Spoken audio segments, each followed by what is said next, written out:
그분은 제 아버지예요. 나리들이 잘못 보신 겁니다. 칼찬 사내들 앞을 가로막은 소년의 외침이 저작거리에 쩌렁쩌렁 울렸습니다. 소년의 등에는 어린 누이가 잠들어 있었고 곁의 사내는 찢어진 도포 자락으로 얼굴을 반쯤 가린 채 서 있었지요. 소년은 그 사내의 이름조차 알지 못했습니다. 그런데 이 거짓말 하나가 두 남매의 운명을 송두리째 바꾸어 놓게 됩니다. 소년은 어쩌다 생면부지의 사내를 아버지라 불렀을까요? 아, 뜨거. 인공 모민 고구마인데. 댓글로 한입만 좋아하시면 한입 드릴게요. 옛날 옛적 한양 도성 성벽 아래에 김석보라는 수문장이 살았습니다. 녹봉은 박했지만 등이 곧은 사람이었지요. 아내는 5해 전 딸을 낳고 산후병으로 세상을 떠났습니다. 그 뒤로 석보는 아들 길만과 어린 딸 세별을 홀로 키웠지요. 길만은 13살이었습니다. 새벽마다 물을 깃고 낮에는 누이를 업고 살림을 도맡았지요. 아버지, 오늘도 성문에 가세요? 가야지 문 지키는 사람이 문을 비우면 쓰겠느냐. 석보는 늘 그렇게 말하고 집을 나섰습니다. 저녁이면 세 식구가 좁은 방에 둘러앉았지요. 보리밥에 된장 한 종지가 전부였지만 웃음소리는 끊이지 않았습니다. 아버지, 새별이 오늘 나비 잡았다? 허, 우리 새별이가 벌써 나비를 잡아? 장수감이로구나. 잡기녀 쫓아가다 넘어져서 무릎만 깨졌어요. 오라버니 미워. 석보가 껄껄 웃으며 새별의 머리를 쓰다듬었지요. 길만아, 누이 손 놓지 마라. 세상이 험할수록 서로 손을 놓으면 안 되는 게다. 예, 아버지. 길만은 건성으로 대답했습니다. 그 말이 유언처럼 남을 줄 그때는 몰랐으니까요. 그런데 그 무렵 도성 안의 공기가 어딘가 달랐습니다. 낯선 사람들이 밤에 드나들고 수군거림이 담을 넘었지요. 문을 지키는 석보가 그 낌새를 모를 리 있겠습니까? 게다가 석보는 성문을 드나드는 옛 충신들과 은밀히 기별을 주고받던 터였지요. 어느 저녁 석보는 길만을 불러 앉혔습니다. 그리고 제 나무 호패를 꺼내더니 칼로 반을 쪼갰지요. 이걸 목에 걸어라. 무슨 일이 생기거든 이걸 지녀라. 아버지, 호패가 왜 반쪽이에요? 나머지 반쪽이 언젠가 널 찾아올 게다. 길만은 뜻도 모른 채 고개를 끄덕였습니다. 거친 나무패를 목에 걸어주던 아버지의 손이 그날따라 오래 머물렀지요. 그리고 며칠 뒤 그 밤이 왔습니다. 궁 쪽 하늘이 벌겋게 물들었지요. 칼과 칼이 부딪히는 소리가 성벽을 타고 흘렀습니다. 반정이었습니다. 군사를 쥔 추윤탁 대감이 임금을 갈아치우려 궁을 뒤엎은 것이지요. 젊은 임금은 침전에서 끌려 나오기 직전에 몸을 피했습니다. 어둠 속을 달리고 또 달렸지요. 그 앞을 막아 선 것이 수구문, 그리고 김석보였습니다. 전하, 이쪽이 옵니다. 서두르셔야 합니다. 그대는 어찌하려는가? 소인은 문을 지키는 사람입니다. 문은 끝까지 지켜야지요. 석보는 품에서 나무패 반쪽을 꺼내 임금의 손에 쥐어 주었습니다. 달이 새시거든 문을 여시오 근왕의 군호이옵니다. 이 말을 기억하시면 충신들이 전하를 알아볼 것입니다. 그대의 이름이 무엇인가? 수문장 김석보라 하옵니다. 전하, 청이 하나 있습니다. 석보의 목소리가 처음으로 떨렸지요. 훗날 제 아이들을 찾아 거두어 주십시오. 아들 목에 이 패의 반쪽이 걸려 있습니다. 임금이 무어라 답하기도 전에 횃불이 골목을 채웠습니다.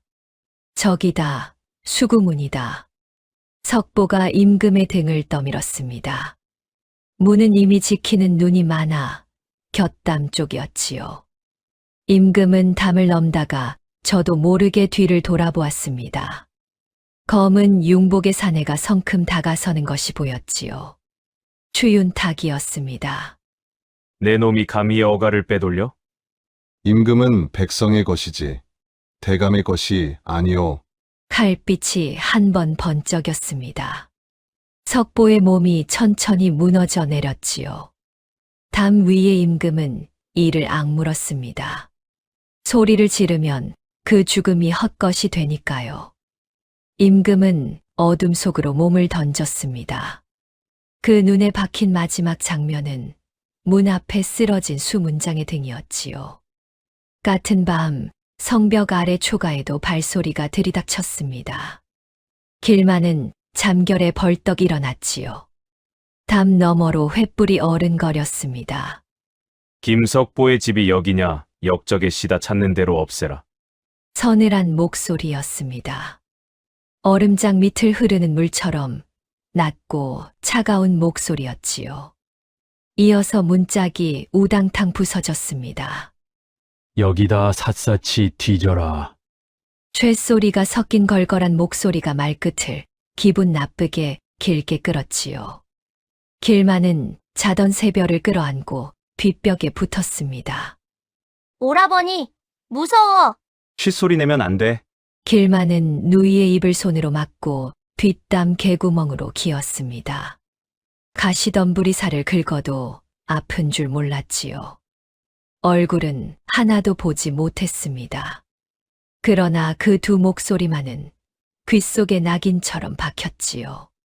날이 밝자 나라가 발칵 뒤집혔습니다. 방이 나붙었지요. 폐주는 달아나다 수문장 김석보의 손에 변을 당해 붕어하였고 석보 역시 그 자리에서 베어 처단하였다. 추윤탁 대감이 조정에 알리고 온 나라에 붙인 방의 내용이었습니다. 추윤탁은 어린 왕손을 허수아비로 앞세우고 나라의 권세를 제 손아귀에 쥐었지요. 하루아침에 아버지는 임금을 시해한 역적이 되었지요. 그리고 남매는 시해범의 자식이 되었습니다. 세상에 저 애들이 그 역적의 자식이래. 쯧쯧, 씨가 무섭다더니. 저작거리 사람들은 수군거리며 돌아섰지요. 길만이 손을 내밀면 침이 날아왔습니다. 누가 이 아이들에게 밥 한 수를 주겠습니까? 길만은 누이를 업고 열흘을 떠돌았습니다. 쓰레기 더미를 뒤지고 개천물로 배를 채웠지요. 사흘째 되던 날은 떡전 앞이었습니다. 새별이 시루떡에서 눈을 떼지 못했지요. 오라버니, 나 저거 딱 한 입만. 새별아, 우린 돈이 없어. 그때 떡장수가 소반을 탁 치며 소리쳤습니다. 저리 안 가. 역적 자식들이 재수 없게 남의 전 앞에서. 비켜갈게요. 애한테 소리는 지르지 마세요. 뭐야? 이 조그만 게 눈을 똑바로 뜨고 물바가지가 날아왔습니다. 길만은 제 몸으로 새별을 가리고 그 물을 다 맞았지요. 등에 업힌 새별이 훌쩍이기 시작했습니다. 오라버니, 등이 다 젖었어. 괜찮아, 여름 물은 시원하기만 한걸. 겨울도 아닌데 길만의 입술이 파랬습니다. 그 곁을 지나던 늙은 지게꾼이 혀를 찼지요. 쯧, 애비가 무슨 죄를 지었건 애들이 무슨 죄람. 큰 소리 마오. 저 집 얘기 잘못 꺼내면 관에 끌려간다오. 사람들은 그렇게 겁을 먹고 있었습니다. 역적의 이름은 입에 담는 것조차 죄가 되는 세상이었지요. 새별의 볼이 하루가 다르게 홀쭉해졌습니다. 오라버니, 아버지는 언제 와? 새별아, 아버지 얘기는 하지 마. 길만은 그렇게 잘라 말했습니다. 역적의 아들이라는 말보다 아버지라는 말이 더 아팠으니까요. 그러던 어느 저녁이었습니다. 남매는 국밥집 뒷골목에 쭈그리고 앉아 있었지요. 가마솥 냄새가 담을 넘어와 창자를 쥐어짰습니다. 그때 뒷문이 열리더니 팔뚝 굵은 주모가 나왔지요. 주모는 남매를 한참 내려다보았습니다. 그러더니 말없이 식은 국물 한 사발을 내밀었지요. 먹어라 국물은 죄가 없으니. 새별이 사발에 얼굴을 박았습니다. 후룩후룩 마시는 소리가 어찌나 급한지요. 주모가 부뚜막에서 주먹밥 한 덩이를 더 가져와 새별 손에 쥐어 주었습니다. 체하겠다. 천천히 먹어라, 아가. 아주머니, 고맙습니다. 길만은 고개를 숙였지요. 고맙습니다. 그런데 저희가 누군지 아시면 후회하실 거예요. 역적의 자식이라는 소문 말이냐. 길만의 어깨가 굳었습니다. 주모는 코웃음을 쳤지요.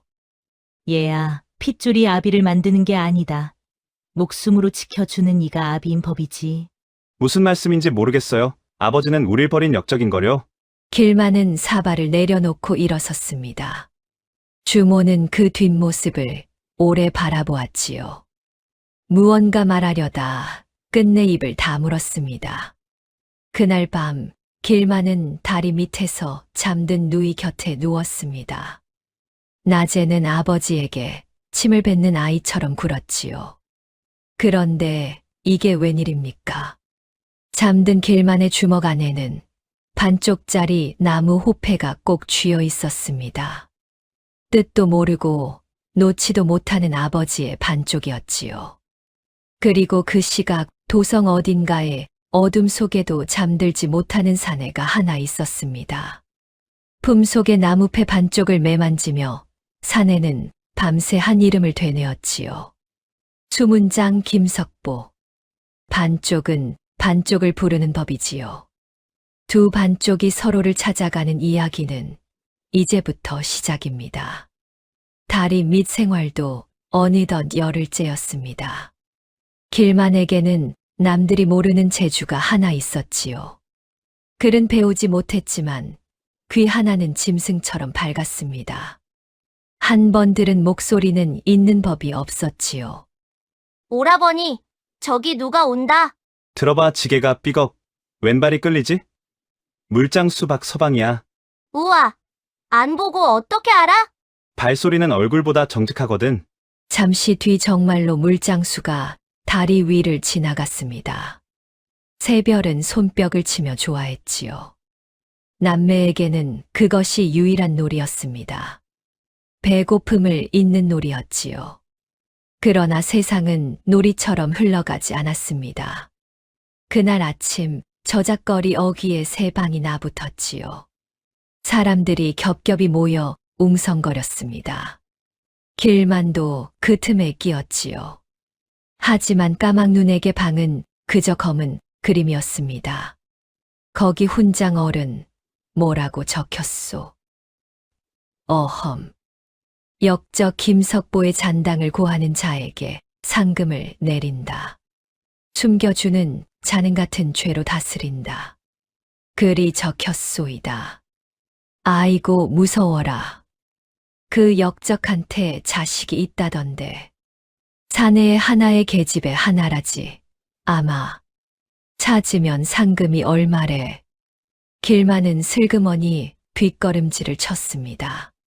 심장이 목구멍까지 올라왔지요. 바로 곁에 서 있던 사람들이 찾는 것이 저희 남매였으니까요. 그런데 이상한 일이었습니다. 아무도 남매를 알아보지 못했지요. 그 밤은 칠흑처럼 어두웠고 사병들은 남매의 얼굴을 본 적이 없었습니다. 방에 적힌 것도 이름과 나이뿐이었지요. 얼굴 없는 이름을 쫓는 사냥이었습니다. 그래서 남매는 사냥꾼들 코앞에서 숨을 쉴 수 있었던 것이지요. 하지만 언제까지 갈까요? 새별이 제 이름을 크게 말하는 날이면 모든 것이 끝나는 것이었습니다. 오라버니, 나 이름 물어보면 뭐라고 해? 순이라고 해. 오라버니는 돌이야. 싫어, 새별이가 좋은데. 새별이란 이름은 밤에만 쓰는 거야. 별은 밤에 뜨잖아. 아, 그렇구나. 5살은 그렇게 넘어가 주었습니다. 길만은 누이 몰래 가슴을 쓸어내렸지요. 저작거리에는 날마다 흉흉한 말이 돌았습니다. 돌아가신 임금님이 그렇게 허망하게 가셨다니. 수문장 놈이 제 손으로 임금을 해쳤다지 뭐야. 주 대감이 아니었으면 나라가 통째로 넘어갈 뻔했대. 사람들은 방에 적힌 대로 믿었습니다. 종이에 적힌 거짓은 발이 없어도 천리를 갖지요. 길만은 그런 말을 들을 때마다 고개를 쳐박았습니다. 오라버니, 사람들이 왜 자꾸 아버지 욕을 해? 아버지가 나쁜 일을 했으니까. 아버지는 안 나빠. 나비도 못 죽이는데. 새별아, 그만해. 말은 그렇게 했지만 밤이 되면 길만의 손은 어김없이 목에 걸린 반쪽 호패를 쥐고 있었습니다. 미워해야 하는데 놓을 수가 없었지요. 13살의 마음은 그렇게 두 쪽이 나 있었습니다. 그런 밤이면 새별은 꼭 칭얼거렸습니다. 오라버니, 잠이 안 와. 엄마 노래 불러줘. 엄마, 노래를 오라비가 어떻게 불러? 아버지가 그랬어. 엄마가 나 낳고 하늘 날아가면서 자장가를 오라버니한테 맡겼다고. 맡기긴 뭘 맡겨, 아버지가 지어낸 말이야. 어머니는 새별을 낳고 얼마 못 가 산후병으로 세상을 떠났지요. 그러니 새별은 어머니의 얼굴도 모르지요. 길만에게만 어렴풋이 남은 것이 있었습니다. 등을 토닥이던 손길과 낮게 흥얼거리던 가락 한 줄.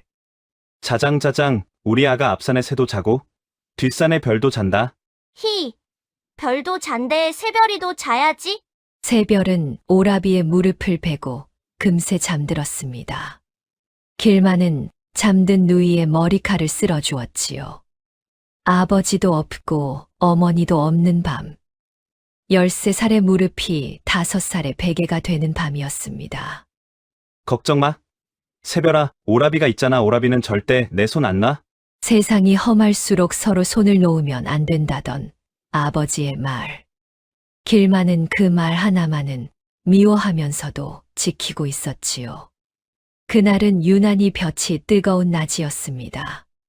새별이 사흘째 제대로 먹지 못해 축 늘어져 있었지요. 길만은 누이를 업고 저작거리를 헤맸습니다. 그때였습니다. 담벼락 그늘에 웬 사내가 하나 앉아 있었지요. 찢어진 옥색 도포에 갓도 없이 흐트러진 상투였습니다. 행색은 거지꼴인데 이상하게 등이 곧은 사내였지요. 여러분은 이 사내가 누구인지 이미 아실 겁니다. 그 밤 수구문을 빠져나간 바로 그분이었지요. 사내는 품에서 주먹밥 한 덩이를 꺼냈습니다. 사흘을 굶다 얻은 제 몫의 전부였지요. 그런데 사내의 눈이 길만의 등에 엎인 새별에게 멎었습니다. 축 늘어진 아이의 마른 입술을 한참 바라보더니 사내는 말없이 일어섰지요. 이복의 아이가 벼틀 먹었네. 이걸 먹이게. 예? 아니, 이건 아저씨 밥이잖아요. 나는 어른이라 하루쯤은 견디네. 사내는 주먹밥을 길만의 손에 쥐어주고 도로 그늘에 앉았습니다. 길만은 얼떨떨한 채 새별을 내려 밥을 먹였지요. 아저씨도 같이 먹어. 새별이 밥알 묻은 손으로 한 조각을 떼어 내밀었습니다. 사내의 눈이 흔들렸지요. 고맙구나. 아저씨는 배가 부르단다. 꼬르르. 하필 그때 사내의 배에서 천둥이 쳤습니다. 새별이 까르르 웃었지요. 사내도 멋쩍게 웃고 말았습니다. 얼마 만의 웃음이었을까요? 그런데 그 웃음은 오래가지 못했습니다. 저작거리 초입이 갑자기 소란해졌지요. 비켜라, 비켜. 검은 옷의 사내들이 칼을 차고 우르르 몰려왔습니다. 관군 복색이 아니었지요. 어느 대갓집 사병들 같았습니다. 키가 크고 흰 얼굴에 옥색 도포다. 단신으로 달아난 사내를 찾아라. 그 말에 도포의 사내가 조용히 몸을 일으켰습니다. 달아나기에는 이미 늦었지요. 사병들이 골목 양쪽을 막아섰으니까요. 그때 앞장선 자가 부하들에게 소리쳤습니다. 샅샅이 살펴라 한 놈도 그냥 보내지 마라. 길만의 온몸이 얼어붙었습니다. 쇳소리 섞인 목소리. 말끝을 기분 나쁘게 길게 끄는 저 버릇. 그날 밤 문짝을 부수던 바로 그 목소리였지요. 아버지의 집을 짓밟던 목소리. 저를 없애라던 자들의 목소리. 심장이 방망이질을 치는데 이상하게 눈앞에는 다른 것이 겹쳐 보였습니다. 사병들에게 둘러싸여 가는 도포의 사내 위로 그 밤 문 밖으로 사라지던 아버지의 등이 겹쳐 보였지요. 생각할 겨를도 없었습니다. 몸이 먼저 움직였지요. 길만은 새별을 들쳐 업고 사내 앞으로 뛰어들었습니다. 이인은 제 아버지예요. 나리들이 잘못 보신 겁니다. 저작거리가 쩌렁 울렸습니다. 사병들의 눈이 일제히 소년에게 쏠렸지요. 쇳소리의 사내가 성큼 다가왔습니다. 뭐라? 내 아비라고? 예, 사흘 전에 도적을 만나 가시랑 보찜을 다 뺏겼어요. 그래서 이 꼴이에요. 금 찾는 놈은 혼자 달아난 사내다. 애 둘 딸린 놈이 아니야. 사병들이 도포의 사내를 아래 위로 훑었습니다. 그때 새별이 잠에서 깨어 사내에게 팔을 뻗었지요. 아버지, 나 목말라. 아이의 입에서 나온 그 한마디에 사병들의 의심이 풀렸습니다. 어린 것이 거짓말을 할 리 없다고 여긴 것이지요. 사실 새별은 잠결에 헛것을 부른 것뿐이었지만 하늘이 도운 셈이었습니다. 채꺼지 부자였구먼. 가자. 사병들은 흙먼지를 일으키며 몰려갔습니다. 길만은 그제야 다리에 힘이 풀려 주저앉았지요. 등줄기가 식은땀으로 흥건했습니다. 어째서? 도포의 사내가 낮게 물었습니다. 어째서 나를 구했는가 자칫하면 너희까지 위험했을 텐데. 모르겠어요. 그냥 아저씨가 끌려가는 게 꼭. 길만은 말을 잇지 못했지요. 꼭 아버지 같아서요. 라는 말이 목에 걸렸지요. 아저씨, 저 사람들한테 쫓기는 거죠? 나쁜 짓 했어요? 아니, 나쁜 짓을 한 자들에게 쫓기는 중이라네. 그럼 됐어요. 저희도 마찬가지거든요. 사내는 소년의 얼굴을 오래 들여다보았습니다. 그 눈빛에 무언가 스쳤지만 길만은 알아채지 못했지요. 오라버니, 국밥 아주머니한테 가자. 아주머니는 안 무서워. 새별의 말에 길만이 고개를 끄덕였습니다. 아저씨도 같이 가요. 여기 있으면 또 잡혀요. 내가 가면 패가 될 텐데. 아버지인 척 해줬으니까 밥값은 하셔야죠. 소년의 당돌한 말에 사내가 피식 웃었습니다. 그렇게 셋은 해 저무는 골목을 나란히 걸었지요. 가짜 아버지와 가짜 남매. 이 어설픈 세 식구가 앞으로 무엇을 겪게 될지 그때는 아무도 몰랐습니다. 해가 서산에 걸릴 무렵 셋은 국밥집 뒷문 앞에 섰습니다. 길만이 조심스레 문을 두드렸지요. 아주머니, 계세요? 국물 주셨던 애예요. 문이 열리고 주모 정순이 고개를 내밀었습니다. 남매 뒤에 선 낯선 사내를 보더니 정순의 눈이 가늘어졌지요. 이 밤에 웬 사내를 달고 왔누? 저기, 이 아저씨가 저희를 도와줬는데요. 갈 데가 없어서요. 갈 데 없는 것들이 갈 데 없는 것을 주렁주렁 달고 다니는구나. 정수는 혀를 차면서도 문을 활짝 열었습니다. 들어와라. 문간에 서 있으면 남의 눈에 띈다. 그 무뚝뚝한 말이 사실은 세상에서 가장 따뜻한 말이었지요. 부엌에 딸린 골방은 좁았지만 아궁이 덕에 따뜻했습니다. 정수는 김이 오르는 국밥 세 그릇을 내왔지요. 우선 먹어라. 이야기는 배부른 다음에 하는 법이니. 새별은 벌써 숟가락을 쥐고 있었습니다. 사내도 그릇을 받아들었지요. 고맙소. 주모, 이 은혜는 잊지 않으리다.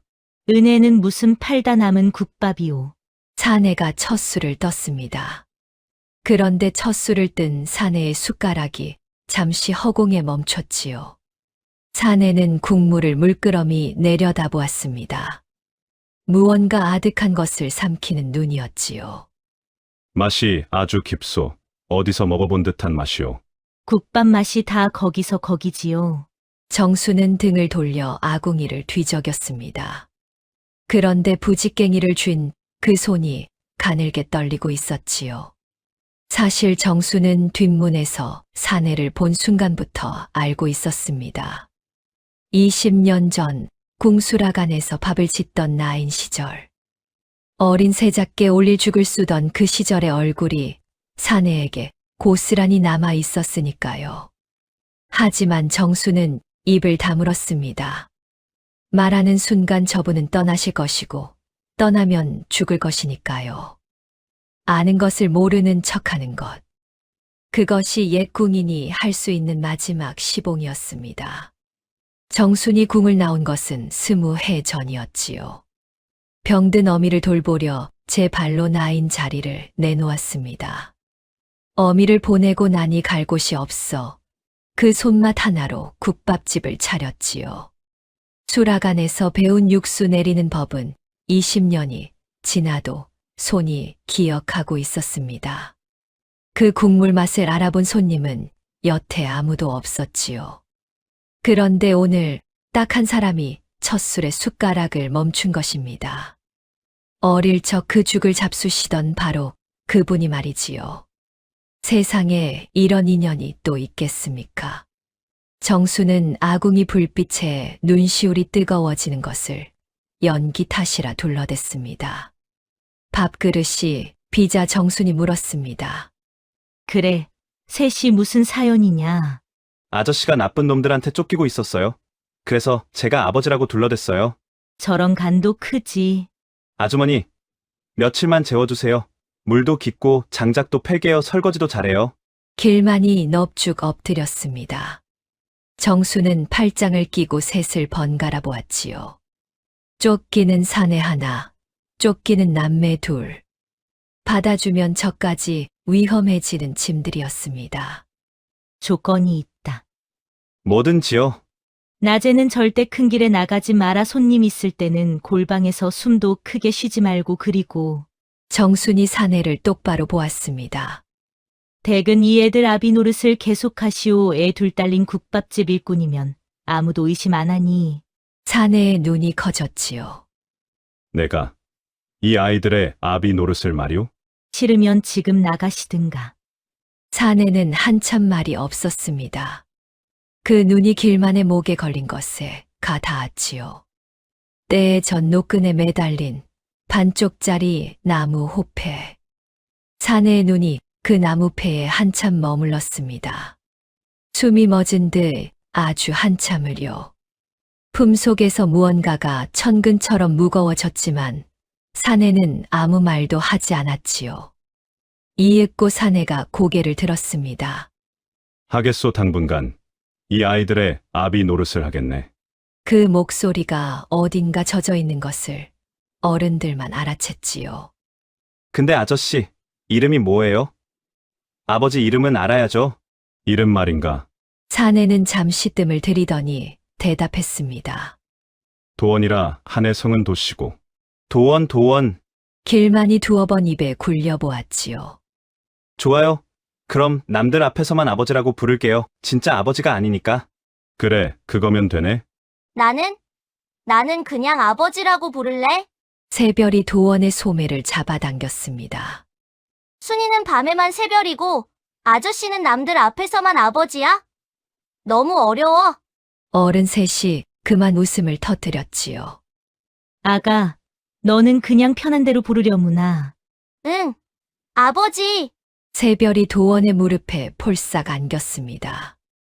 아버지 손 되게 부드럽다. 우리 아버지 손은 돌멩이 같았는데.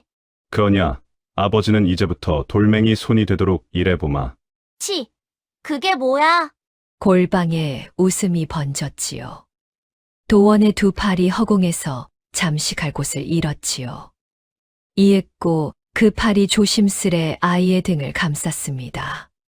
서툴고 어색하고 그러나 따뜻한 손길이었지요. 이튿날부터 골방살이가 시작되었습니다. 정수는 헌 이불 두 채와 목침을 내주었지요. 사내는 새벽에 물지개, 장작 길만이는 설거지와 심부름 아가는 나는 뭐 해? 아가는 마당에 닭한테 모이를 주려무나 제일 중요한 일이다. 우와, 제일 중요한 일이래. 새별이 폴짝폴짝 뛰었습니다. 정수는 사내에게 헌무명옷 한 벌도 던져 주었지요. 그 옥색 도포는 태우겠소. 저작거리에 방이 붙은 게 하필 옥색 도포요. 고맙소 헌대 주모. 궁금한 것이 하나 있소. 말해 보시오.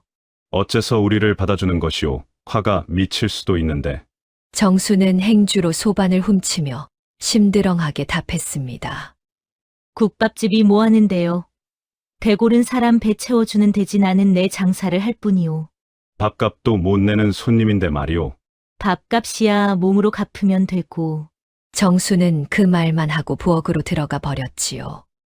도원은 그 뒷모습에 말없이 고개를 숙였습니다. 누군지 몰라도 사람 하나는 제대로 만난 것이었지요. 그날 밤 골방에 세 사람의 숨소리가 나란히 놓였습니다.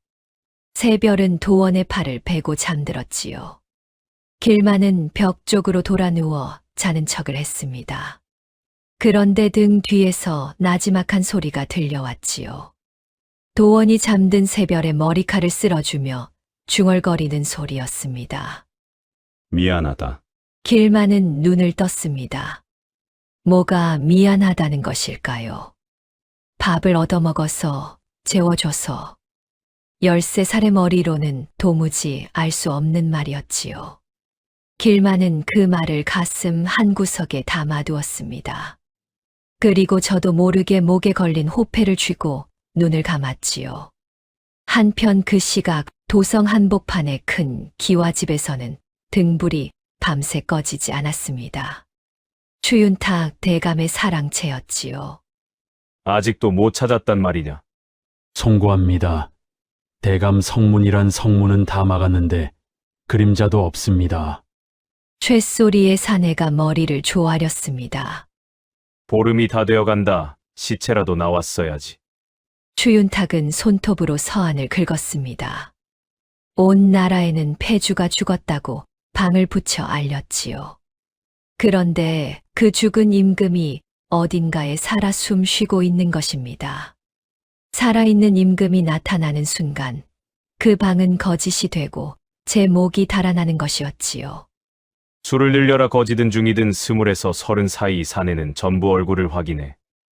예, 대감 헌데 언제까지 은밀하게만 찾습니까? 관군을 풀면 하루면 될 것을요. 이 미련한 것 죽었다고 알린 임금을 관군 풀어 찾으면 세상에 뭐라 소문이 나겠느냐. 아, 그렇군요. 한 달이다. 한 달 안에 반드시 끝을 내야 한다. 추윤탁의 눈이 등불에 번들거렸습니다. 그 서늘한 눈이 향한 곳에 국밥집의 작은 골방이 있는 줄은 아직 모르고 있었지요. 쫓는 자의 밤은 초조하게, 쫓기는 자들의 밤은 따뜻하게 깊어가고 있었습니다. 국밥집의 아침은 새벽 어스름부터 시작되었습니다. 가마솥에 물을 붓고 장작을 지피고 육수를 내렸지요. 길만은 부지런했습니다. 시키지 않은 일까지 찾아서 했지요. 설거지통 앞에 나란히 선 어느 낮 정순이 지나가듯 물었습니다. 얘야, 그릇을 뭘 그리 박박 닦누 사기가 닳겠다. 깨끗해야 손님이 또 오죠. 손님이 와야 아주머니가 벌고 아주머니가 벌어야 저희가 안 쫓겨나요. 고 녀석, 셈도 빠르지. 아주머니, 왜? 혹시 저희 때문에 곤란해지면 그냥 내쫓으셔도 돼요. 원망 안 해요. 저희는 원래 그런 팔자니까. 정순의 손이 멈췄습니다. 13살짜리 입에서 팔자라는 말이 나오다니요. 얘야, 팔자라는 건 말이다. 방바닥에 깔린 이불 같은 거다. 이불이요? 깔린 대로 눕는 놈이 있고 걷어차고 일어나는 놈이 있지. 너는 어느 쪽이냐? 길만은 대답하지 못했습니다. 그저 그릇만 박박 닦았지요. 정순도 더 묻지 않았습니다. 정은 원래 말수가 적은 법이니까요. 저녁상에서는 이런 일도 있었습니다. 정순이 국밥을 상에 놓는데 어쩐 일인지 세 그릇이 아니라 한 그릇 반이었지요. 오늘은 국물이 모자라서 아가 겉하고 반 그릇뿐이다. 사내 둘이 반 그릇을 나누시오. 길만은 제 앞에 반 그릇을 물끄러미 보았습니다. 그러더니 그릇을 쓱 밀어 도원 앞에 놓았지요. 아저씨 드세요. 아니다, 크는 아이가 먹어야지. 아버지인 척 해준 값이에요. 값은 치러야죠. 그 값은 이미 재워주는 걸로 받았네. 그건 아주머니가 재워주는 거고 이건 제 값이에요. 도원은 그릇과 소년을 번갈아 보았습니다. 고집스레 담은 입이 꼭 누구를 닮아 있었지요. 문을 지키던 그 사람의 인매를요. 그럼 반씩 나누세. 그것이 부자간의 법이라네. 부자 아니거든요. 말은 그렇게 하면서도 길만은 숟가락을 들었습니다. 한 그릇을 반씩 비우는 두 사람을 정순이 부엌 문틈으로 지켜보았지요. 입가에 걸린 웃음을 행주로 슬쩍 훔치면서요. 그런데 이 도원이라는 사내 마음씨는 좋은데 일솜씨가 큰일이었습니다. 첫 새벽부터 사달이 났지요. 아궁이에 불을 지피라 했더니 연기만 자욱하게 피워 올린 것입니다. 아이고, 이 양반아. 생나무부터 넣으면 어쩌오. 마른 것부터 넣는 것이오. 나무면 다 같은 나무인 줄 알았소. 부엌 다 태우겠네. 저리 비키시오. 콜록거리며 쫓겨난 도원에게 길만이 다가왔습니다. 아저씨 불은 잔가지부터예요. 잔가지. 마른 장작, 굵은 장작 순서가 있어요.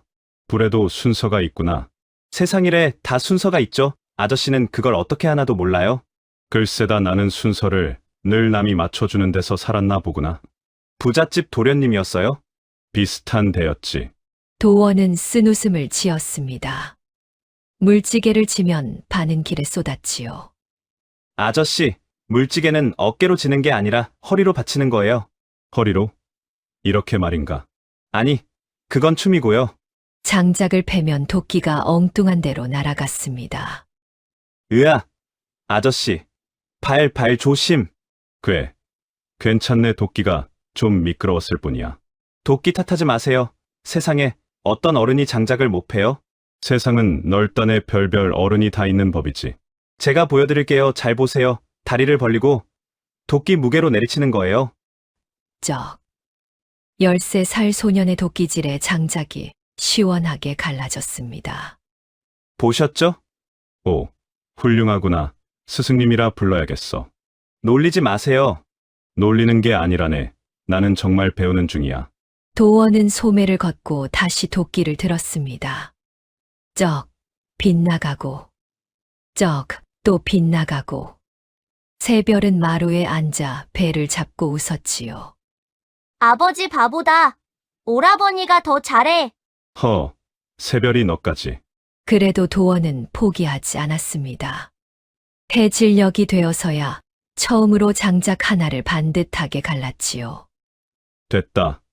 길만아, 보았느냐? 예. 보았어요. 100개 중에 하나 갈랐네요. 처음이 어렵지. 둘은 쉬운 법이라네. 그 저녁 도원의 손바닥은 물집투성이가 되었습니다. 정순이 그 손에 된장을 발라주며 혀를 찼지요.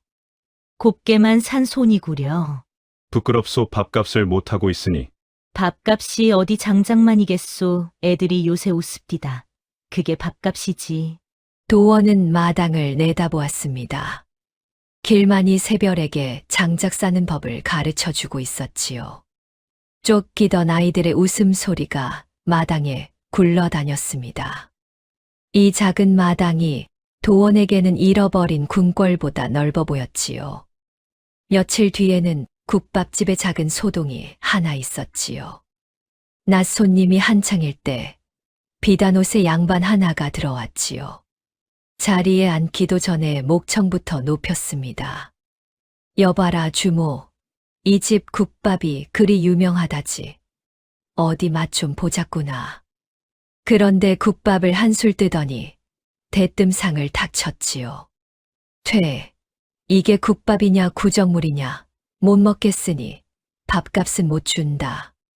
손님, 다 드시고 그러시면 뭐라, 천한 주모 따위가 양반의 입맛을 가르치려 들어? 그릇은 이미 바닥이 보였습니다. 공밥을 먹으려는 수작이 뻔했지요. 손님들은 양반이 무서워 고개만 돌렸습니다. 그때 마당을 쓸던 도원이 빗자루를 세워두고 다가왔지요. 손님, 소인이 샘이 어두워 그러는데 하나만 여쭙겠습니다. 넌 또 뭐냐? 못 먹을 국밥이라 하셨는데 그릇이 비었으니 이는 다 드셨다는 뜻이지요. 다 드신 밥이 못 먹을 밥이면 손님의 입이 잘못이겠습니까? 밥이 잘못이겠습니까? 뭐라. 게다가 소인이 듣기로 먹은 밥값을 아니 내는 것을 저작거리에서는 도둑질이라 하고 관아에서는 태영감이라 하더이다. 네 댁 자제분이신지 소인이 관아까지 모셔다 드릴까요? 도원의 말씨는 시종 공손했습니다. 그런데 그 공손함이 어찌나 서슬퍼런지요. 양반의 얼굴이 불그락푸르락했습니다. 이런 고얀. 에이, 재수가 없으려니. 양반은 엽전을 상해 내동댕이 치고 달아나듯 나갔지요. 손님들이 와하고 웃음을 터뜨렸습니다. 거 일꾼 양반, 속이 다 시원하구려. 주모, 이 집은 국밥보다 일꾼이 명물이오. 정수는 엽전을 주우며 도원을 곁눈질했습니다. 말 몇 마디로 양반을 접어버리는 저 언변. 저것이 어디 장돌뱅이의 말솜씨겠습니까? 그를 아는 정도가 아니라 사람을 다스려 본 말씨였지요. 정순의 심증은 그렇게 확신으로 굳어갔습니다. 그러나 이번에도 정수는 아궁이만 뒤적일 뿐이었지요. 그날 밤 길만이 도원에게 물었습니다. 아저씨, 아까 그 말들 어디서 배웠어요? 관아가 어쩌고 태영이 어쩌고? 책에서 배웠지. 책이요? 아저씨 글 알아요? 조금 안 해. 와, 그럼 저작거리에 붙은 방도 읽을 수 있어요? 읽을 수 있지. 왜? 궁금한 방이 있느냐? 길만은 잠시 머뭇거리다 고개를 저었습니다.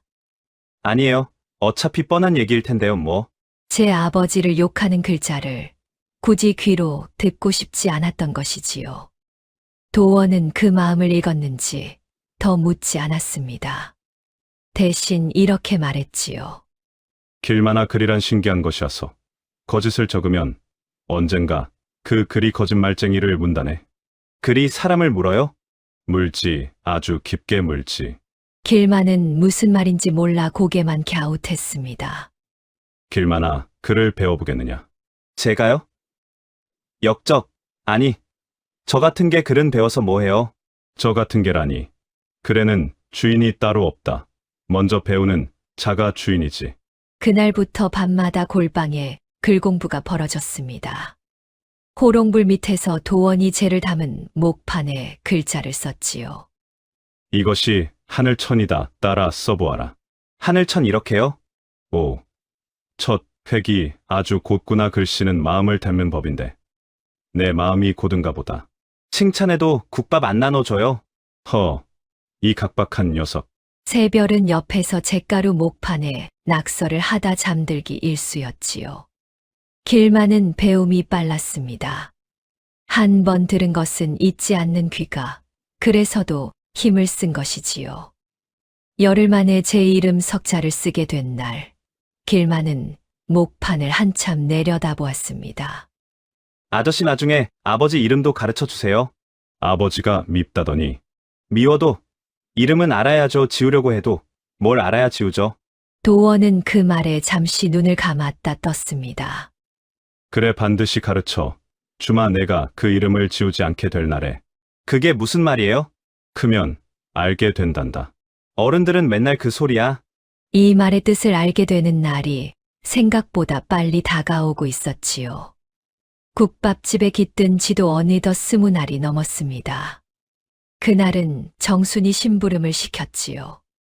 건어물전에 가서 다시마 한 축만 받아 오시오. 아가도 바람 좀 쐬고. 제가 갈게요. 너는 설거지가 산이다. 사내가 아가를 업고 다녀오시오. 애 딸린 아비만큼 눈에 안 띄는 것도 없으니. 그리하여 도원은 새별을 업고 저작거리로 나섰습니다. 처음에는 등이 뻣뻣했지요.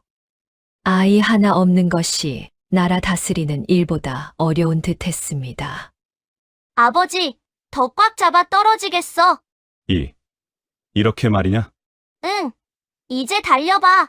달리는 것은 좀 참아주련. 저작거리는 사람으로 넘쳤습니다. 엿장수 가위 소리, 생선 흥정 소리.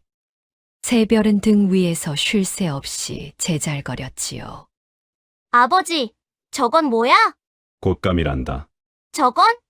저 빨간 거. 연지라는 것이지. 안악들이 입술에 바르는. 아버지는 모르는 게 없구나. 엿장수 앞을 지날 때였습니다. 새별의 고개가 옆판을 따라 휙 돌아갔지요. 입은 꾹 다물었지만 꼬르륵 소리가 대신 말을 했습니다. 엿 하나 주시게. 아버지, 나 사달라고 안 했는데? 내가 먹고 싶어 사는 것이다. 헌데 혼자 먹기 심심하니 반만 나눠주련. 응. 반만.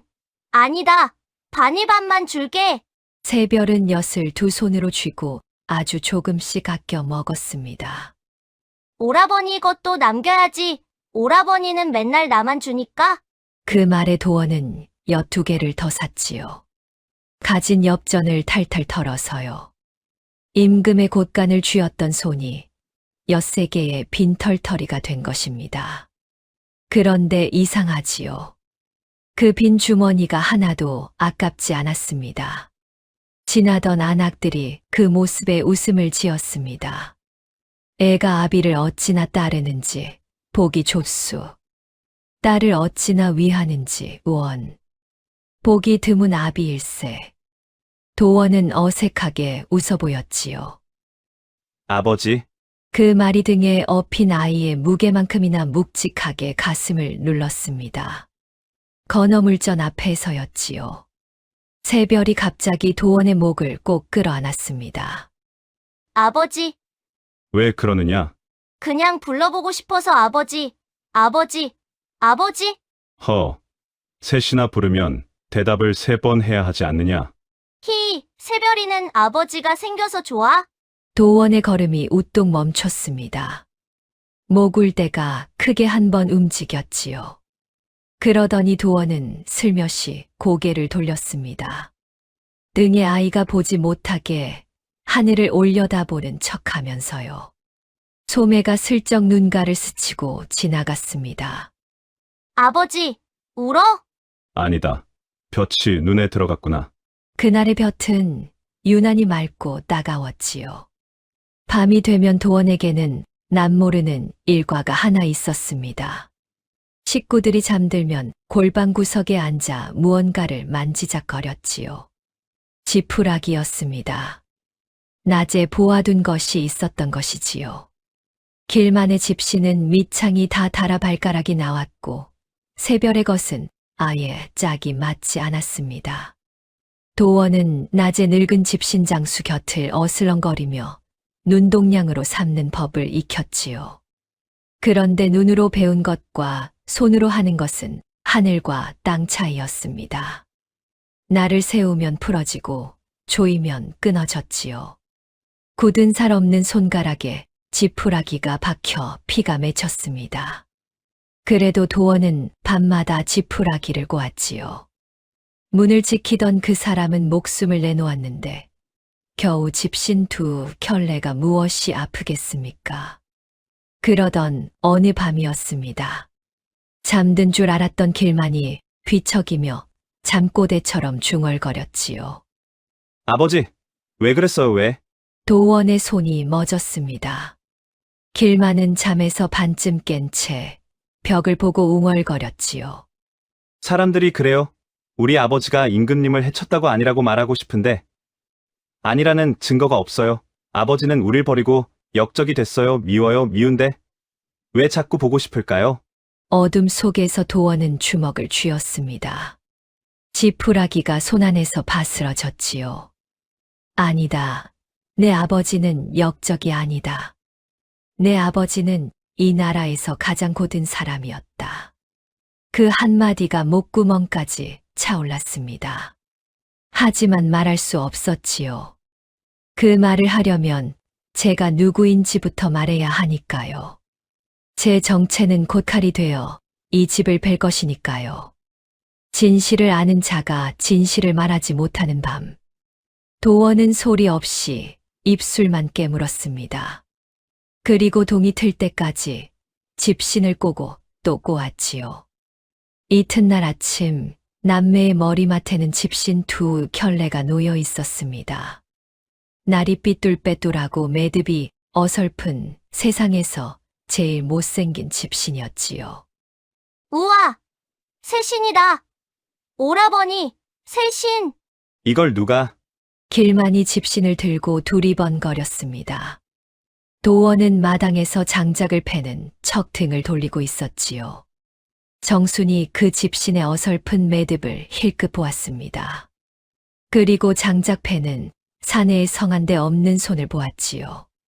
주모는 아무 말 없이 그날 아침상에 달걀찜 하나를 더 올렸습니다.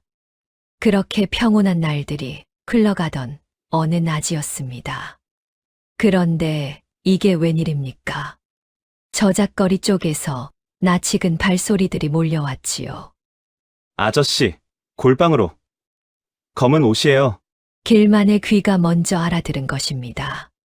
도원이 골방 다락으로 몸을 숨기기 무섭게 사병 둘이 국밥집에 들어섰지요. 주모, 낯선 사내 못 봤나. 20에서 30 사이, 키 크고 얼굴 흰 놈이다. 낯선 사내요. 국밥집에 오는 사내가 다 낯선 사내지. 별걸 다 무슨. 말장난 마라. 요 며칠 새 이 동네 든 자가 있느냔 말이다. 우리 집엔 우리 바깥 창반하고 애들뿐이요 저기 저 장작더미가 다 그이가 팬 거요. 정수는 태연하게 마당의 장작더미를 가리켰습니다. 사병들은 부엌과 마루를 대충 훑었지요. 가마솥 김에 얼굴을 찌푸리더니 이내 발기를 돌렸습니다. 쳇, 여기도 아니군. 가자. 발소리가 멀어지고 한참 뒤에야 셋은 숨을 몰아쉬었지요. 보아하니 그물이 좁혀지고 있소. 당분간 마당에도 나오지 마시오. 알겠소, 미안하오. 주모, 미안하면 오늘 저녁은 곱빼기로 드시오. 간 떨어진 날은 든든히 먹어야 하는 법이니. 그날 저녁상은 정말 곱빼기였습니다. 새별이 국물을 튀기며 말했지요. 아까 아버지 숨는 거 진짜 빨랐다. 다람쥐 같았어. 다람쥐라니 아버지는 그래도 호랑이쯤은 되지 않겠느냐. 호랑이는 무수녀 물지개도 못 지는 호랑이가 어디 있어요? 이 녀석이 아버지, 흉을. 진짜 아버지 아니거든요. 말은 그렇게 하면서도 길만의 입꼬리가 실룩거렸습니다. 웃음이 터지고 국물이 튀고 정순의 지청구가 날아들었지요. 밥상을 물리고 나서는 마당에 멍석을 폈습니다. 여름밤 하늘에 별이 총총했지요. 아버지, 저기 제일 반짝이는 별 봐. 저것은 샛별이란다. 새벽에 제일 먼저 뜨는 별이지. 샛별. 새별이랑 이름이 똑같네. 그러게 말이다. 내 아버지가 어찌 이리 좋은 이름을 지으셨을까? 아버지가 지은 거 아니야. 엄마가 지었대. 나나 코안을 가면서 새벽별처럼 살라고. 도원의 눈이 밤하늘에 오래 머물렀습니다. 어둠이 제일 깊을 때 뜨는 별이 샛별이란다. 내 어머니가 그걸 아셨나 보구나. 무슨 말인지 몰라. 크면 알게 된단다. 길만은 잠자코 그 별을 올려다보았습니다. 어둠이 제일 깊을 때 뜨는 별이라니요. 지금 저희 남매의 밤이 꼭 그 어둠 같아서 길만은 그 말을 오래 곱씹었지요. 쫓기는 자들의 밥상이라기엔 너무나 따뜻한 저녁이었습니다. 어쩌면 이대로 아무 일 없이 살 수 있지 않을까. 길만은 처음으로 그런 생각을 했지요. 하지만 여러분, 세상 일이 어디 그렇습니까?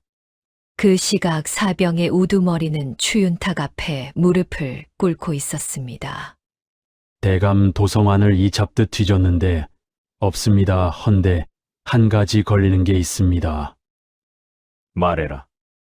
한 20날 전쯤 저작거리에서 애 둘 딸린 사내를 하나 보내줬는데요. 생김새가 얼추 비슷했습니다. 애 둘 딸린 사내라. 추윤탁의 가는 눈이 더 가늘어졌습니다. 김석보에게 자식이 둘이었지. 사내에 하나, 계집에 하나. 설마요 그것들이 폐주와 붙어 다닌단 말입니까? 세상에 설마가 제일 무서운 법이다. 그 애 둘 딸린 사내 어디서 보았느냐. 국밥집 골목 쪽이었습니다. 내일 내가 직접 간다 채비하여라. 등불이 흔들렸습니다. 가장 평온했던 저녁의 끝에서 가장 서늘한 그림자가 일어서고 있었지요.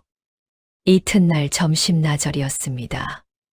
국밥집 앞에 말발굽 소리가 우르르 멎었지요. 검은 융복의 사내들이 문이란 문을 다 막아섰습니다. 그리고 그 한가운데로 가끈을 늘어뜨린 늙수그레한 대감이 천천히 들어섰지요. 주모가 뉘신가. 소인입니다만 미신지요. 지나던 사람이네 이 집 국밥이 하도 맛있다기에. 말은 부드러운데 눈은 가게 구석구석을 훑고 있었습니다.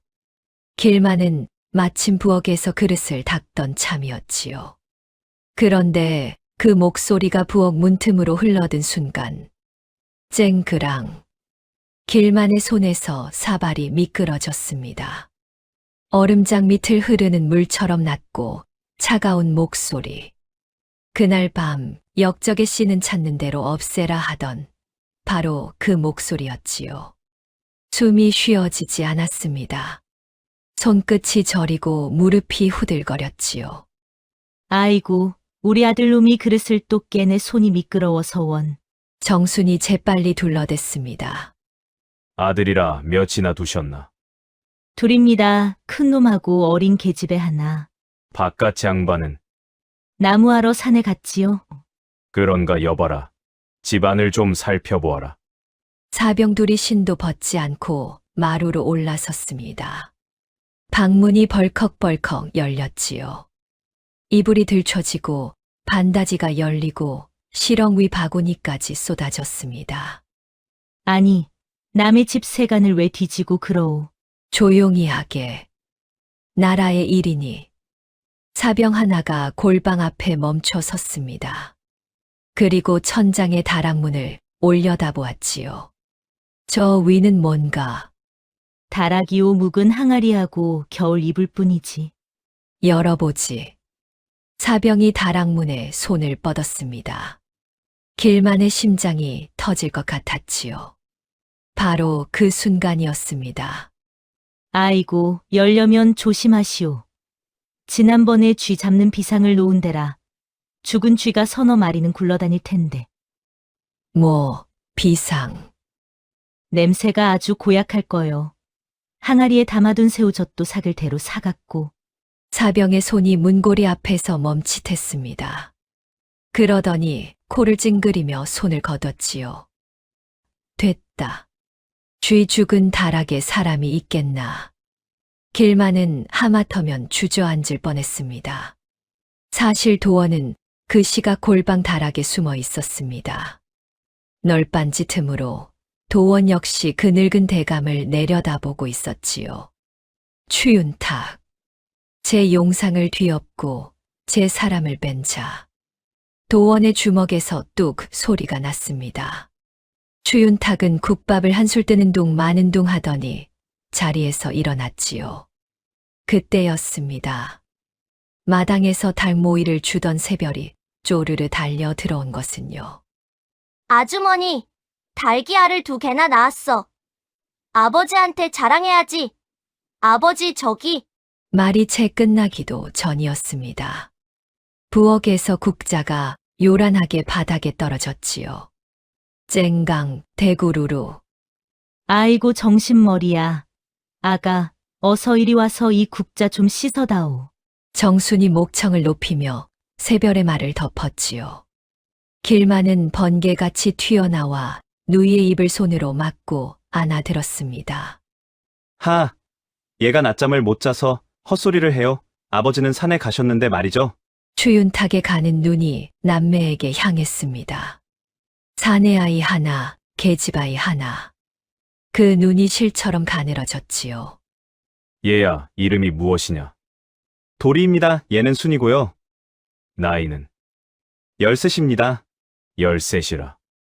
대답해 놓고서야 길만은 아차 싶었지만 이미 엎질러진 물이었지요. 추윤탁이 한 걸음 다가섰습니다. 김석보라고 아느냐? 심장이 쿵 떨어졌습니다. 하지만 길만은 눈 하나 깜빡이지 않았지요. 누구요? 떡장수예요. 허, 추윤탁은 소년의 얼굴을 한참 들여다보았습니다. 길만도 피하지 않고 마주 보았지요. 무서워서 피하지 못한 것이지만 그것이 오히려 살렸습니다. 됐다, 가자. 검은 그림자들이 물러갔습니다. 문이 닫히고도 한참을 아무도 입을 떼지 못했지요. 새별만이 영문을 몰라 두리번거렸습니다. 왜 그래? 내가 뭐 잘못했어? 아니야, 새별이는 잘못한 거 없어. 길만은 누이를 꼭 안았습니다. 제 팔이 아직도 떨리고 있는 것을 들키지 않으려고요. 그날 밤 다락에서 내려온 도원의 얼굴은 돌처럼 굳어 있었습니다. 주모 저자가 다시 올 것이오. 알고 있소. 저런 눈은 한 번 문 것은 놓지 않는 눈이지. 내가 여기 있는 한 이 집 모두가 위험하오. 그래서 어쩌시게. 도원은 대답하지 않았습니다. 그저 잠든 남매를 오래오래 내려다보았지요. 정수는 그 눈빛의 뜻을 읽었습니다. 말리지 않았지요. 대신 그 밤 도원의 보찜을 싸는 정순의 손이 무언가를 슬쩍 찔러 넣었습니다. 접힌 서찰 한 장이었지요. 갈 곳 없거든 이 댁을 찾아가 보우의 상전의 연이 있는 댁이우. 문간에서 이 서찰만 보이면 될 거요. 주모, 이것이 무슨... 묻지 마시오. 국밥집 주모에게도 연줄 하나쯤은 있는 법이니. 도원은 주모의 눈을 가만히 들여다보았습니다. 그 눈이 말하고 있었지요. 가서 부디 살아 계시라고. 고맙소. 이 빚은 반드시 갚겠소. 빚은 무슨 국밥값이나 갚으시오. 새벽 딸기 울기 전 도원은 골방문 앞에 집신 2켤레를 가지런히 놓았습니다. 그동안 몰래 삼아둔 마지막 2켤레였지요. 잠든 새별의 머리칼을 한 번 쓸고 길만의 이불깃을 한 번 여며 주었습니다. 미안하다. 그리고 고마웠다. 그 말만 남기고 도원은 어둠 속으로 사라졌지요. 아침이 밝았습니다. 아버지, 어디 있어? 새별의 울음소리가 마당을 흔들었지요. 길만은 골방문 앞에 우두커니 서 있었습니다. 발밑에는 삐뚤빼뚤한 집신 2켤레. 사람은 없고 집신만 있었지요. 갔구나 말도 없이. 길만의 손이 부들부들 떨렸습니다. 그럼 그렇지. 가짜 아버지가 뭐라고 다 이럴 거면서. 길만은 집신을 집어 마당에 내동댕이 쳤습니다. 아버지란 것들은 다 왜 이래?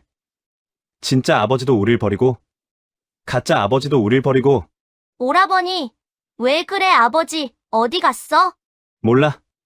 그딴 사람 다신 안 봐. 소리는 그렇게 질렀는데 눈물이 멈추지 않았지요. 길만은 제가 왜 우는지도 모른 채 울었습니다. 2번입니다. 아버지라는 이름에 2번 버려진 것이지요. 정수는 그런 길만을 말없이 지켜보다가 마당에 나뒹구는 집신을 주워왔습니다.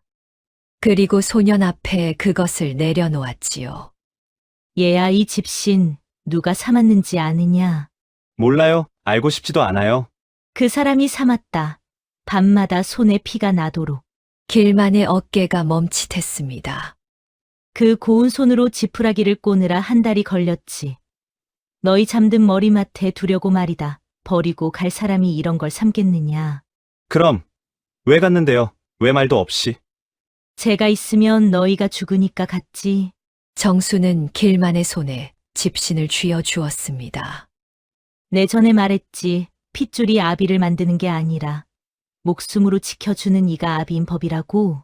그 말이 이번에는 흘러가지 않았습니다. 길만의 가슴 한복판에 와서 박혔지요. 길만은 집신을 든 채 골방으로 들어갔습니다. 그리고 목에 걸린 호패 반쪽을 풀어 집신 곁에 나란히 놓았지요. 말없이 저를 지키던 아버지의 반쪽, 말없이 저를 신기던 아저씨의 집신, 두 개의 말없음이 나란히 놓인 순간 13살 소녀는 깨달았습니다. 버린 것이 아니었구나. 지킨 것이었구나. 아버지도 그리고 그 사람도. 아주머니, 그 서찰준 댁이 어디예요? 길만이 벌떡 일어나 물었습니다. 가서 어쩌게. 물어볼 게 있어요. 딱 하나만요. 정말 우릴 버린 게 아니냐고. 정수는 소년의 눈을 보았습니다. 활활 타고 있었지요. 북촌 끝 회화나무 큰 집이다. 이 판서 댁이라 하면 안다. 길만은 새별을 정순에게 맡기고 바람처럼 내달렸습니다. 그러나 북촌은 처음이라 회화나무 집을 찾아 헤매는 사이날이 저물었지요. 쫓기던 도원 역시 어둠이 내리고서야 그 집 문 앞에 설 수 있었습니다. 북촌의 회화나무 집은 담이 높았습니다. 길만이 담 모퉁이에 다다랐을 때 마침 대문이 조심스레 열리는 참이었지요. 길만은 얼른 담벼락에 몸을 붙였습니다. 문틈으로 도원의 모습이 보였지요. 백발의 대감 하나가 도원을 맡고 있었습니다. 서찰을 들고 오셨다 들었소. 헌데 이 야심한 때에 댁은 뉘시오. 늙은 대감의 목소리는 신중했습니다. 도원은 잠시 숨을 고르더니 조용히 입을 열었지요. 달이 새시거든 문을 여시오. 길만의 온몸에 벼락이 쳤습니다. 저 말은 아버지가 남긴 말이었습니다. 어릴 적 아버지가 술 한 잔 걸치고 돌아온 밤이면 장난처럼 들려주던 말. 달이 새시거든 문을 열어라. 그것이 우리 근왕의 군호란다 하시던. 세상에 그 말을 아는 사람은 아버지뿐인 줄 알았는데 어째서 저 사람의 입에서 아버지의 말이 나오는 것입니까? 그 순간 담 안의 늙은 대감이 갑자기 무릎을 꺾었습니다. 쿵 소리가 나도록 땅에 엎드렸지요. 전하, 살아 계셨나이까 전하. 길만의 머릿속이 하얘졌습니다. 전하라니요. 물지개도 못 치던 아저씨가, 장작 하나 못 패던, 엿을 사주던, 집신을 삼아주던 그 아저씨가. 일어나시오. 이 판서 과인은 수문장 김석보의 충절로 살았소. 그가 제 목숨과 바꾸어 과인을 살렸소. 김석보라면 그 시해범으로 몰린. 시해범이 아니오. 이 나라 으뜸가는 충신이오. 그 누명은 과인이 반드시 벗길 것이오. 담벼락 뒤에서 길만은 두 손으로 입을 틀어 막았습니다. 터져나오는 울음을 막으려고요. 아버지는 역적이 아니었습니다. 임금을 해친 것이 아니라 임금을 살린 것이었습니다. 목에 걸어주던 그 거친 손이 세상에서 가장 고든 손이었던 것이지요. 아버지, 길만은 담벼락에 이마를 대고 소리 죽여 울었습니다. 미워했던 날들이, 침을 뱉듯 내뱉은 말들이 가슴을 갈기갈기 찢었지요. 아버지, 미안해요. 몰라서 미안해요. 소녀는 그 밤 담벼락 아래서 오래오래 울었습니다. 그리고 눈물을 다 쏟아낸 소년의 눈에는 이제껏 없던 것이 하나 차올랐지요. 그것은 바로 갚아야 할 빚이 있는 자의 눈빛이었습니다. 그로부터 열흘이 흘렀습니다. 이 판서의 사저에서 시작된 불씨는 소리 없이 번져나갔지요. 반정에 등을 돌렸던 대신들, 칩거하던 장수들이 밤마다 회화나무 집담을 넘었습니다. 살아있는 임금은 그 자체로 깃발이었지요. 죽었다던 임금이 살아있다는 말에 망설이던 자들의 칼끝이 방향을 바꿨습니다. 그리고 마침내 그날 새벽, 근왕의 군사가 도성문을 열어 젖혔지요. 추윤탁의 사병들은 제대로 싸워보지도 못하고 오라를 받았습니다. 거짓 위에 세운 성은 무너질 때도 거짓말처럼 빨랐지요. 해가 중천에 오르기 전에 임금은 다시 궁으로 걸어 들어갔습니다. 골룡포를 입고 익선관을 쓰고요. 그 소식은 국밥집에도 닿았습니다. 얘야, 궁에서 사람이 왔다. 너와 새별이를 모셔오라신다. 모셔오라니요? 누가요? 가보면 알게다. 정수는 남매의 옷고름을 여며주며 픽 웃었지요. 그 웃음의 뜻을 길만은 어전에 이르러서야 알게 됩니다. 어전은 발 디딜 틈이 없었습니다. 문무백관이 도열했고 그 아래에는 오라에 묶인 추윤탁과 사병들이 꿀려 있었지요. 길만은 새별의 손을 꼭 쥐고 그 곁에 세워졌습니다. 이윽고 용상의 주인이 입을 열었지요. 죄인 추윤탁은 들으라. 길만은 그 목소리에 숨을 삼켰습니다. 용상 위에 저 얼굴. 물지개를 쏟던, 엿을 사주던 그 아저씨가 맞았지요. 담벼락에서 본 것이 꿈이 아니었던 것입니다. 전하, 신은 억울하옵니다. 신은 그날 밤 혼란을 수습했을 뿐 모든 것은 아래 것들이. 수습이라 그렇다면 묻겠다. 내가 온 나라에 붙인 방에 무어라 적었느냐? 그것은 패주는 수문장 김석보의 손에 변을 당해 붕어하였다. 그리 적지 않았느냐? 그리 보고를 받았기에 그리 적었을 뿐이옵니다. 허면 과인이 이리 살아 서 있는 것은 어찌된 일이냐? 온 나라에 붙인 그 방이 거짓이 아니고 무엇이냐? 과인이 살아 있는데 석보가 어찌 시해범이 되느냐? 어전이 술렁였습니다. 방이 거짓이면 그 방으로 세운 모든 것이 거짓이 되는 것이지요. 추윤탁의 이마에 진땀이 배었습니다. 전하, 그 밤은 몹시 어두웠나이다. 신도 그릇된 보고에 속은 것이옵니다. 허나 석보가 역도들과 내통한 정황은 분명. 그릇된 보고라 좋다. 그렇다면 김석보를 벤 자는 누구냐? 그거야 난전 중에 누군지 알 수 없는. 알 수 없다. 임금이 천천히 용상에서 일어났습니다. 과인은 안다. 그 밤 수금은 담 위에서 과인의 두 눈으로 똑똑히 보았으니 내 놈의 칼이 김석보를 베는 것을. 전하. 임금은 백성의 것이지 대감의 것이 아니오. 그것이 김석보가 남긴 마지막 말이었다. 그 말을 들은 자가 과인이고 그 말에 칼로 답한 자가 바로 너다. 추윤탁의 얼굴이 잿빛이 되었지요.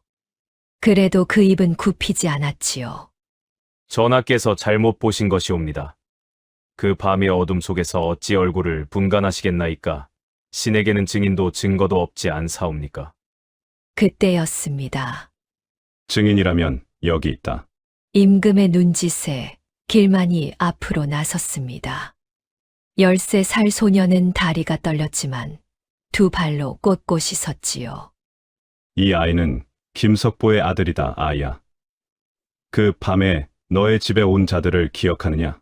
얼굴은 못 봤습니다. 벽 뒤에 숨어 있었으니까요. 하지만 목소리는 기억합니다. 한 번 들은 목소리는 절대 안 잊어버립니다. 하찮은 아이의 귀 따위를 어전해서 믿으시겠다는 것이옵니까? 믿을 만한지는 지금 보면 될 일 아이야. 저기 꿇은 자들 중에 그 밤의 목소리가 있느냐? 길만은 눈을 감았습니다. 그리고 사병들을 향해 말했지요. 한 사람씩 아무 말이나 해보세요. 사병들이 웅얼웅얼 입을 뗐습니다. 셋째 사내가 입을 여는 순간이었지요. 나는 시키는 대로 했을 뿐입니다. 저 사람입니다. 길만의 손가락이 쇳소리의 사내를 가리켰습니다. 말끝을 기분 나쁘게 끄는 저 쇳소리 그 밤에 우리 집 문짝을 부수면서 여기다 하던 목소리입니다. 저작거리에서 저희를 쫓을 때도 샅샅이 살펴라 했습니다. 2번 들었으니 틀림없습니다. 지목당한 사내의 낯빛이 하얗게 질렸습니다. 어전의 모든 눈이 저에게 쏠렸지요. 방은 이미 거짓으로 판명났고 임금은 2 눈으로 보았다 하고 아이는 제 목소리를 짚어냈습니다. 이대로면 모든 죄를 뒤집어 쓰는 것은 저였지요. 살궁리가 눈알을 굴렸습니다. 쇳소리의 사내가 바닥에 이마를 찌우며 부르짖었지요. 살려주십시오. 전하, 소인은 시키는 대로 했을 뿐입니다. 수구문에서 김석보를 베신 것도, 그 집 아이들을 베라 명하신 것도 전부 추대감이십니다. 소인이 2 눈으로 다 보았습니다. 네 이놈, 그 입 다물지 못할까? 소인 혼자 죽을 수는 없습니다. 대감이 그러셨지 않습니까? 역적의 씨는 찾는 대로 없애라고. 어전이 뒤집어졌습니다. 대신들의 탄식이 파도처럼 일었지요. 추윤탁은 그제야 발버둥을 멈췄습니다. 제가 붙인 방이 제 목을 물고 제가 부리던 개가 제 발을 문 것이지요. 글이란 거짓을 적으면 언젠가 그 거짓말쟁이를 무는 법. 도원의 그 말은 이렇게 이루어졌습니다. 죄인 추윤탁의 관작을 삭탈하고 율에 따라 참아라. 그 재산은 몰수하여 그 밤에 죽어간 이들의 유족에게 나누라. 전하. 끌려나가는 그 비명에 귀 기울이는 자는 아무도 없었지요. 어전이 다시 고요해졌습니다. 임금이 길만과 새별을 바라보았지요. 김석보의 관작을 복하고 충절을 기려 정렬을 세우라. 그는 역적이 아니라 제 몸으로 사직을 지킨 이 나라 으뜸 충신이다. 사관의 붓이 바쁘게 움직였습니다. 거짓 방문 위에 덮였던 이름이 이제야 제자리를 찾은 것이지요. 그리고 임금은 놀라운 일을 했습니다. 용상에서 일어나더니 어좌의 층계를 한 칸 한 칸 걸어 내려온 것입니다. 대신들이 술렁였지요. 임금은 떨고 있는 길만 앞에 이르러 무릎을 굽혀 소년과 눈을 맞췄습니다. 어전 바닥에 골룡포 자락이 닿았지요. 목에 건 것을 보여주겠느냐? 길만이 떨리는 손으로 반쪽 호패를 내밀었습니다. 임금은 품속에서 무언가를 꺼냈지요. 나무패 반쪽이었습니다. 2 반쪽이 임금의 손 안에서 천천히 다가가 딱 하고 맞물렸지요. 갈라진 금 하나 어긋남 없이 하나의 호패가 되었습니다. 내 아버지가 그 밤에 과인에게 맡긴 것이다. 훗날 제 아이들을 찾아 거두어 달라 하였다. 나머지 반쪽이 언젠가 널 찾아올 것이라던 말. 기억하느냐? 아버지, 길만의 무릎이 꺾였습니다. 아버지. 13살 소녀는 어전 바닥에 엎드려 목 놓아 울었지요. 미워했던 세월이, 원망했던 밤들이 눈물이 되어 다 쏟아졌습니다. 임금은 그 작은 어깨를 말없이 감싸 안았지요. 이 아이는 이 나라 으뜸 충신의 아들이다. 이 부자는 과인의 목숨을 2번 살렸다. 아비는 수구문에서, 아들은 저작거리에서 조선 천지에 이런 부자가 또 있느냐. 대신들이 일제히 머리를 조아렸습니다. 새별이 쪼르르 달려와 임금의 골룡포 자락을 잡았지요. 아버지, 왜 옷이 이렇게 반짝반짝해? 어전이 발칵 뒤집힐 일이었지만 임금은 껄껄 웃었습니다. 새별이 눈에는 엿장수 옷이 더 고왔느냐. 응, 엿도 있고. 울다가 웃음이 터진 것은 길만이 먼저였지요. 며칠 뒤 임금은 국밥집 주모를 궁으로 불렀습니다. 주모의 국밥에서 옛 수라간의 맛이 나더군. 첫 술에 알았네. 정순의 눈이 커졌습니다. 알고 계셨구나. 저분도 처음부터 다 알고 모른 척 하셨구나. 서로 알면서 서로 모른 척한 2 사람이 그제야 마주 보고 웃었지요. 소인의 국밥이 입에 맞으셨다니 그저 황공할 따름입니다. 상찬 나인으로 돌아오겠는가? 수라간이 주모의 솜씨를 기다리네. 정수는 잠시 생각하더니 깊이 절을 올렸습니다. 황공하오나 전하, 소인은 국밥집이 좋습니다. 배고른 것들이 찾아올 문간 하나는 남겨둬야지요. 대신 청이 하나 있습니다. 말해보게. 가끔 미복 차림으로 나들이를 나오시거든. 소인의 국밥이나 잡숫고 가십시오. 국밥값은 꼭 받겠습니다. 하. 그러지 밀린 밥값까지 쳐서 갚음세. 임금은 웃음이 가시지 않는 얼굴로 국밥집에 어필 현판과 두둑한 상금을 내렸습니다. 임금이 숨어 살던 국밥집이라 하여 훗날 그 집 앞은 문전성시를 이루었다지요. 길만과 새별은 궁 곁에 반듯한 기와집을 하사받았습니다. 길만은 임금의 배려로 글을 배우기 시작했지요. 제일 먼저 쓴 글자는 아버지의 이름 김석보 석자였습니다. 저녁이면 남매는 가끔 국밥집에 들렀지요. 궁밥 먹는 것들이 국밥은 무슨 맛으로 먹누? 아주머니 국밥이 더 맛있으니까요. 참, 저 그때 대답 못한 거? 이제 할게요. 그때라니 무슨 팔자는 이불이라고 하셨잖아요. 저는 걷어차는 쪽이 될래요. 진작에 그리 됐다. 이놈아. 정순의 지청구가 그날따라 꼭 웃음소리 같았습니다. 밤이 되면 길만은 새별의 머리맡에 앉았지요. 자장자장, 우리 아가 앞산의 새도 자고 뒷산의 별도 잔다.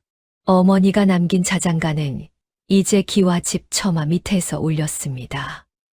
어둠이 제일 깊을 때 뜨던 샛별이 그 지붕 위에 환하게 떠 있었지요. 어느 볕 좋은 날 임금이 남매를 불러 앉혔지요. 길만아 과인이 내게 빚이 많다. 내 아버지의 목숨을 빚졌고 너의 거짓말 하나를 빚졌지. 거짓말이요? 이는 제 아버지예요. 하던 그 말이다. 길만의 얼굴이 붉어졌습니다. 그건 그냥 급해서 나온 말이었어요. 그 급한 말이 과인을 살렸다 하여 과인은 그 거짓말을 참말로 갚으려 한다. 임금은 두 아이의 손을 하나씩 잡았지요. 이제는 아버지인 척이 아니라 아비 노릇을 하마.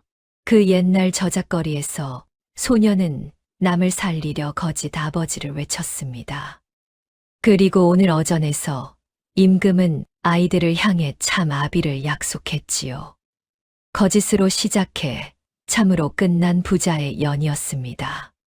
새별이 임금의 무릎에 폴싹 안기며 물었지요. 그럼 이제 매일 아버지라고 불러도 돼?